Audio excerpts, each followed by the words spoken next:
Merhaba dostlar. Şimdi insan hastalandığı zaman hastalanmadan önce dışarıda avranın dışında elementallar bekler. Yani elementallar, küçük cinler, küçük ruhlar bekler. Bunların da amacı seni bu konu hakkında, bu hastalık hakkında eğitmek ya da bu deneyimi yaşaman için sana yardımcı olurlar. Normalde bizlere göre bunlar kötü ruhlardır, öyle tabir edilir. Ama hakikatte bunlar bizim için, bizim eğitimimizi tamamlamak için bize verilmiş olan varlıklardır. Sen bir konu hakkında korktuğun zaman ya da üzüldüğün zaman, düşündüğün zaman bunlar senin astral bedenine zıplarlar ve ilk girdiklerinde çok küçüklerdir. Ve bu sen bu deneyimi yaşayabilesin diye de sen her korktuğunda bunlar biraz daha büyürler. Ve bir zaman sonra bunlar senin bedenine hakim olurlar ve hükmetmeye başlarlar. Evet, tekamüle ermek demek bizim anladığımız dilde tekamüle ermek demek belli bir mertebeye ulaşmak demektir. Bunun da yani bir nevi eğer bu deneyimden geçer isen tekamüle erersin. Bunlar senin içinde büyüdükçe sana hükmetmeye başlarlar ve bedenine sahip olurlar. Geçenki videolarımda anlattığım gibi bir zaman sonra senin krallığında sen hizmetçi olarak kalırsın. Ve bunlar senin tahtına otururlar ve hükmetmeye başlarlar. Sen zannedersin ki her seferinde bunu yapan sensin. Ama bu senin aynen musallat denilen olaydır. Ama aslına bakarsan bunu yapan sen değilsindir. Onlar sen yapıyormuşsun gibi sana bir hissiyat verip sana yaptırırlar. Deneyimi yapan da sensindir. Bunlar bir zaman sonra senin krallığına yani senin bedenine sahip olurlar ve yani bu sahip olmak ilişki anlamında değil. Bedene hükmetmek anlamındadır. Ve bununla birlikte sürekli olarak bazı şeyler sana, onların yaşamak istediği deneyimleri yaşatırlar sana. Ta ki sen olayın farkındalığına varana kadar. Tabii ki onlar bütün bedeni hükmettikleri takdirde ki sen farkındalığına vardığın andan itibaren bedenini tekrar alabiliyorsun. Tekrar dönüyorsun. Ama tabii bunun sonunda delirenler oluyor, çıldıranlar oluyor, hastanelere yatanlar oluyor, psikolojik tedavi görenler oluyor. Ya da belli bir süre sonra belli bir şekilde bizim gibi birilerine ulaşıp bizim gibi birilerinden yardım alıp tekrar iyileşebiliyorlar. Biz astral boyuta geçip oradaki elemental dediğimiz ya da sizlerin tabiriyle cin diye tabir ettiğiniz varlıkları tekrar geldikleri yerlere gönderebiliyoruz. O yüzden de bedenden çıkartıyoruz. O yüzden de bize ruhsal şifacılar deniyor. O yüzden biz şamanız. Diğer boyutla ve bu boyutla sürekli çalıştığımız için. Şimdi insanoğlu neye inanırsa onlar o şekilde insana görülürler. Hani mesela bazı hocalar vardır. Der ki işlerinde sarhoş olanlar var. Ayyaş olanlar var. Bazıları Hristiyan, bazıları Müslüman diyor. İlk önce şunu söyleyeyim. Öbür boyutta Müslümanlık, Hristiyanlık, sarhoşuydu, uyuşturucu bağımlısıydı diye hiçbir kavram yok. Sen burada nasıl düşünüyorsan onlar o şekilde o forma giriyorlar, o şekile giriyor. Kabile diye de bir olay yok. Şimdi bir tanesi kalkıp da bu kabile X bir kabile olup Müslüman, öbür kabile Hristiyan diye bir kavram yok. Din kavramı sadece bu dünyaya ait. Öbür tarafta cennet, cehennem bile bu dünyaya ait. Yani bana şunu söylesene. Bir insan, bir canlı, insanı boşver, bir canlı, bu hayvan da olabilir. Öldükten sonra üzerindeki elbisesi olan bedenini kaldırıp bir kenara atıyor. Bunu toprağa gömüyoruz. İnsan olsun, hayvan olsun, bitki olsun, yani yaşayan ruhu olan her canlıyı öldüğü zaman toprağın altına gömüyoruz ya da bir yere gömüyoruz. Üstünü kapatıyoruz. O orada çürüyor, gidiyor. Aynı senin üzerindeki elbise gibi. Alıyorsun güzel bir kazak, gömlek, pantolon alıyorsun. Bir süre sonra kirleniyor, eskiyor, yıpranıyor, kaldırıyorsun, çöpün birine atıyorsun ya da götürüyorsun, toprağa gömüyorsun. Herhangi bir şey yapıyorsun. Görevini tamamlamış. Beden de aynı bu şekilde. Görevini tamamladığı zaman bitiyor. Geriye ne kalıyor? Bir damla, bir zerre ruh kalıyor. O da zaten fiziksel bir şey değil, ruhsal bir şey. Yani elle görülebilen, ele alınabilen, gözle görülebilen bir şey değil. O beden oraya atıyor, görevini bitiriyor, çekiyor, evine gidiyor. Diğer bir bedene girebilmek için, diğer bir ruha girebilmek için, diğer bir insan, hayvan, bitki olabilmek için sırasını bekliyor ve sırası gelince tekrar dönüyor. Adamlar diyorlar ki cennet var, cehennem var, 40 tane huri var. Ya ne alaka kardeşim? Ne alaka? 40 tane huri öbür tarafta, sen bir damlasın. 40 tane huriyle sen ne yapacaksın? Adam kalkıyor cennetten sana toprak satıyor. Hangi toprağı satıyorsun? Kime ne satıyorsun? Kimin malını kime satıyorsun? Cennet de cehennem de her bir şey bu dünyaya ait. Cennet de cehennem de her bir şey bu dünyaya ait. Hayatının cennet mi olmasını istiyorsun? Farkındalığına var. Başka pencereden bak. Cehenneme mi döndürmek istiyorsun? Her gün kötü şeyler düşün, negatif şeyler düşün. Zaten çok sürmez, hayatın cehenneme döner. Yani hepsi burası.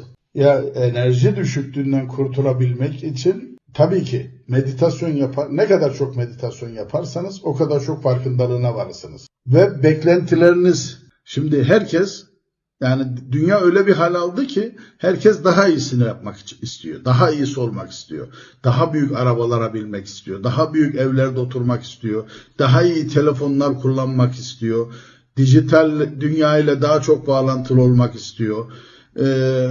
Daha güzel olmak istiyor.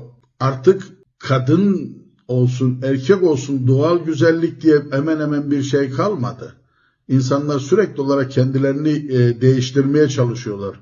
Botoksuyla olsun, diğer başka bir şeyler olsun. Yani sürekli yeni şeyler istiyorlar. iPhone, bugün bir tane telefon alıyorlar, 2 gün sonra yenisi çıkıyor. 1 ay sürmüyor, 17'si, 18'i, 20'si, 22'si çıkıyor. Ve sürekli yenisini almaya çalışıyorlar, sürekli. Bu da ne demek ki oluyor? Yani bir 15 numaralı telefonla 22 numaralı telefon arasındaki tek bir fark ne? Birisinin diğerinden daha iyi video çekimi ya da fotoğraf çekimidir. Diğer türlü kullanım şeyi, içi hatları aynıdır. Nedir? Ya da renginin değişikliğidir. Bunun için insanlar cebindeki bütün parayı onlara verip ondan sonra da aç kalıyorlar. Sonra da diyorlar ki bizim hiçbir şeyimiz yok. Yani son model bir arabayla bir yere gidebilirsin. Gittiğin yol 10 saat sürer. 10 yaşındaki bir arabayla aynı yola gidersin. Belki 12 saat sürer ya da 11 saat sürer. Yani aradaki süreç çok önemli değil ama biz artık o kadar çok şey oldu ki daha fazlasını istiyoruz. Bu da bizi mutsuz ediyor. Mutlu olmak mı istiyorsunuz? Yani şükretmiyoruz artık. Şükür bize yetmiyor. Eskiler derdi ki, yaşlılarımız derdi ki bize, ya bir ekmek bulduysanız şükredin. Yarın onu da bulamayabilirsiniz. Ama biz öyle değil artık. Biz bir ekmek var da yanında helvası olsun. Ondan sonra peyniri olsun. Ondan sonra tabii ki olsun. En iyisi olsun. Her şeyin güzeli sizlerin olsun. Her şeyin en iyileri sizlerin olsun. Ama sabırla, ama kendimizi parçalayarak değil. Varsa var. Bugün domates ekmek yersin, yarın soğan ekmek yersin kardeşim. Sonuçta doymak değil mi? Sonuçta 2 sokum yiyip, 2 lokma yiyip üstüne bir bardak su içmek değil mi? Yani inan bana, değişen bir şey yok. Aynen öyle. Yani dediğin gibi Ferrari'ye bineceksin, kime hava atacaksın? Kime hava atacaksın? Niye hava atacaksın? Niye hava atmak için niye arabaya bineceksin? Ben de seviyorum arabaları. Ama ben konforundan seviyorum. Hava atmak için değil. Rahat olduğu için seviyorum. Yani eski bizim gençliğimiz, çocukluğumuzdaki bir 124 ile Murat 124 ya da Doğanlarla falan çocukluğumuzda bindiğimiz arabalar o zaman lüks arabalarıydı. O zamanlar Ford'lar falan vardı. Bugün Mercedes'ler var, daha yeni Ford'lar var, daha lüksleri var, daha ileri var ama hani yine diyorum, sonuçta gideceğin yer aynısı. Birisinde çok rahat edersin, birinde biraz sırtını ağrır, belini ağrır, şeyini ağrır. Bugün imkanın 1 liradır, ilerideki imkanın 100 liradır. Yarın daha fazladır. Öyle tabii. Tabii ki öyle. Yani öyle bir düzene, öyle bir duruma geldik ki sürekli egomuzun daha iyi olmasını istiyoruz. Saçımızın rengi olsun, dediğim gibi botokslarımız olsun. İnsanlar artık doğal güzelliğe değil, dış güzelliğe bakıyorlar. Aa ne kadar güzel olmuş, botoks yaptırmış. Aa ne kadar arabası ne kadar lüksmüş. Gelen arabasına bakacak, bu taraftaki gururlanacak falan. Yani artık ego, düzen bu ve insanlık gitgide dış görünüşe değer vermeye başlıyor. İçe değil. İnsanlar tabii ki çok yanlış bir şey. İnsanlar mutlu değil. İnsanlar huzurlu değil artık. Mutluluk artık hepsi yüzeysel. Ya ben çocukken bir bayram günü babam, annem, ben pantolon almaya gittik bana bayramda. Bir pantolon almaya gittik. Bir mağazaya gittik. O zamanlar Ankara'da. Bir kadife pantolon aldık. Çok hoşuma gitti. Taksiye bindik. Eve gittik. Eve giderken ben takside pantolonu unuttum. Annem baba unuttum. Çocuğum da o zaman da işte çocuk dediğim yeni yetişiyorum, daha genç herhalde 17-18 yaşlarında falanım yanlış hatırlamıyorsam. Ama çocuğum ne de olsa. Eve gittim, annem pantolonu sordu. Dedik arabada unuttuk. Ben oturdum üzüldüm falan filan. Babam dedi ki oğlum üzülme, al şu parayı, bin dolmuşa tekrar git aynı mağazadan bir tane daha al da gel. Gittim aldım geldim ve ben ne kadar mutlu oldum. Alt tarafı bir pantolon ya, belki de işte o zaman 3 lirası 5 lirasıdır. Yani o zamanın parası kaç lira olduğunu da babam ödediği için bilmiyorum fiyatını ama çok mutlu olmuştum. Çok mutlu olmuştum. Bugün ben çocuklarıma bir şeyler alırken bir mağazaya girdiğimiz zaman benim ufacık kızlarım bile mağazaya girdiği zaman 2 saat beğenmiyorlar. O güzel değil. Bunun rengi yok. Öbürüne. Bize alınan bir ayakkabı ya da bir pantolon eskilerde sürekli öyle olurdu. Biz ayakkabı yeni alınırdı. Biz onu başucumuza koyardık. Bayram sabahı kalktığımız zaman o başucumuzda olurdu ayakkabı. O ayakkabımızı alırdık. Biz silerdik. Zaten pırıl pırıldı. Tertemizdi. Silerdik. Bir de onu giyerdik. Özenirdik. Giyerken özenirdik. Sanki ayakkabının bir kenarı kırılacak da ezilecek de diye çok üzülürdük, şey yapardık. Çok hoşumuza giderdi. Yani bir beyaz delikli ayakkabı almışlardı bana. Ben hiç unutmuyorum. Bak kaç yaşına geldim. Çok güzeldi böyle. Öyle güzel hava atıyordum ki onunla ben o beyaz ayakkabılarımla. Üstü böyle deriydi ve üstünde küçük küçük delikler vardı. Evet. Ama işte şimdi onlar kalktı. Çünkü insanlık gitgide müthiş bir egonun içinde. Müthiş bir hava atma mı diyeyim artık, gösteriş meraklısı oldu. Artık giydikleri de bir şeye yaramıyor. Çoğu da güzel de değil. Yani şahsen çoğunun giydiği benim hoşuma da gitmiyor. Giyinişleri anlamsız ama yapıyorlar. Aynen. Artık kendi kendine karar vermiyorsun. Artık markalar senin hakkında karar veriyor. Artık markalar seni yönlendiriyor. Artık onlar sana nereye gideceğini, ne yapacağını, nasıl yapacağını söylüyorlar. Yani sen karar vermiyorsun.